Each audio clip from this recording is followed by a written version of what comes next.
మహావష్ మసూద్ అనే కాశ్మీరీ అమ్మాయి పెయింటింగ్తో చిత్రాలకు ప్రాణం పోస్తోంది. రంగుల ప్రపంచంలో జీవిస్తూ మనసులో మెదిలే అద్భుతమైన ఆలోచనలు, అందమైన దృశ్యాలను క్యాన్వాస్పై చిత్రాలుగా మారుస్తుంది. మహావష్ మసూద్ వేసే ప్రతి బొమ్మ చూసేవారిని ఆకర్షిస్తుంది. ఆమె చేతుల్లో ఉన్న మ్యాజిక్ ఏదైనా సరే దానికి సజీవ రూపాన్ని ఇవ్వగలదు. అయితే ఈ అద్భుతమైన ప్రయాణాన్ని ఆమె తన సొంత కీర్తి కోసం మొదలుపెట్టలేదు. తరతరాలుగా వస్తున్న తమ కుటుంబం యొక్క గొప్ప కళాత్మక వారసత్వాన్ని మరింత ముందుకు తీసుకువెళ్లాలనే పవిత్ర లక్ష్యంతో బ్రష్ను పట్టింది.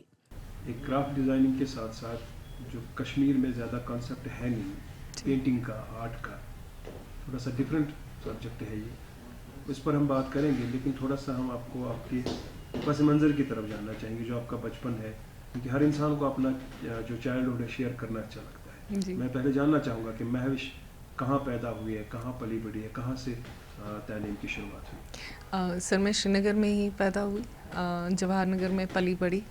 मेरे वालिद साहब और मेरी वालिदा के साथ सीखती गई चीज़ें। मेरे वालिद साहब पेंटर हैं, तो उनको देखते देखते ही इंटरेस्ट डेवलप हुआ, सीखा भी उसी तरह उनको देखते देखते। वो जब आर्ट वर्क्स बनाते थे, वो जब एक्सप्रेशन अपनी चीज़ों को ज़िंदगी देते थे, अपने थॉट्स को, तो उस सब में बस सीखती गई। समझ नहीं आया कब अब्जॉर्ब किया, कब सीखा, और वो रिफ्लेक्ट कहीं ना कहीं मेरे काम में होता रहता था आए दिन।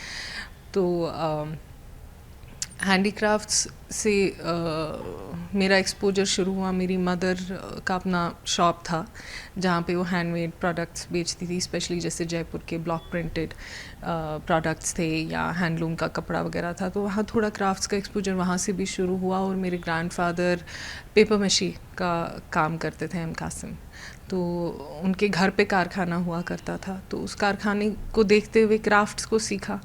धीरे धीरे दोनों चीज़ें कहीं ना कहीं सीखते हुए एक इंटरेस्ट डेवलप हुई। इन दो चीज़ों को मैं अलहदा नहीं देखती, तो मेरा बचपन इसी माहौल में गुजरा है।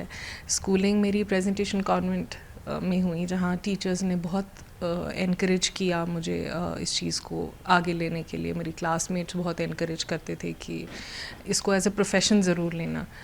तो बस इसी के साथ मेरा बचपन गया। మహావష్ మసూద్ కేవలం ఒక కళాకారిణి కాదు, తరతరాల సంప్రదాయాన్ని నిలబెట్టింది. మహావష్ విద్యాభ్యాసం చాలా కష్టంగా సాగింది. శ్రీనగర్లోని ఓ పాఠశాలలో విద్యను పూర్తి చేసింది. అయితే చిన్న వయసులో ఇంటి గోడలపై బొమ్మలు వేయడం మొదలుపెట్టిన మసూద్ శ్రీనగర్లోని క్రాఫ్ట్ డెవలప్మెంట్ ఇన్స్టిట్యూట్ నుండి క్రాఫ్ట్ మేనేజ్మెంట్ అండ్ డిజైనింగ్లో ఎంబీఏ పట్టా పొందింది. ఆ తర్వాత కేవలం కళాకారిణిగానే కాకుండా కళను నిర్వహించే నిపుణురాలిగా ఎదిగింది. ప్రస్తుతం అంతర్జాతీయ స్థాయిలో మహావష్ మసూద్ చిత్రాలు ఎంతో గుర్తింపు పొందాయి. ఆమె ప్రయాణం ఎంతో మందికి ఒక గొప్ప స్ఫూర్తినిస్తోంది. ఆమె ప్రతిభకు నిదర్శనంగా ఇటీవలి శ్రీనగర్లోని ఆర్ట్ హార్బర్ గ్యాలరీలో ఎకోస్ ఆఫ్ మోషన్ పేరుతో 2 వారాల పాటు నిర్వహించిన ఆమె చిత్రాల ప్రదర్శన కళాభిమానులను విశేషంగా ఆకట్టుకున్నాయి. ఈ కళాఖండాలను చూసిన ప్రేక్షకులు తమ హృదయపూర్వక ప్రశంసలను తెలియచేయడంతో ఆ ప్రదర్శన ఒక పెద్ద విజయంగా నిలిచింది.